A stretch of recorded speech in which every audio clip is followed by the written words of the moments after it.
દાંતને એક મુગટ હોય છે જે મોંમાં દેખાય છે અને મૂળ હોય છે જે હાડકાના ખાડામાં હોય છે. લાખો તંતુઓ આ મૂળને ખાડાની દિવાલ સાથે જોડે છે. પેઢા આ હાડકાને દાંતની ગરદન સુધી ઢાંકે છે અને વધારાનો આધાર તથા રક્ષણ આપે છે.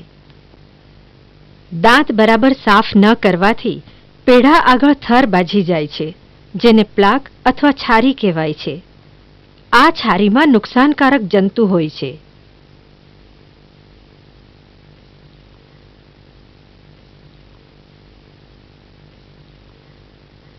છારીમાં ક્ષાર ઉમેરાતા પથરી બને છે, જે શરૂઆતમાં દેખાતી નથી, પરંતુ એને કારણે પેઢામાં સોજો આવે છે.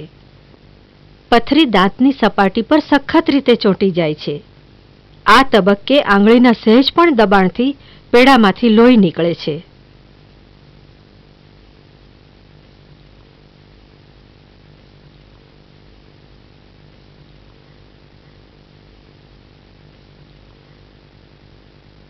પથરીને સાદી અને દર્દરહિત પ્રક્રિયાથી દૂર કરવાથી પેઢાને પોતાની પહેલાંની પરિસ્થિતિમાં લઈ જવાય છે.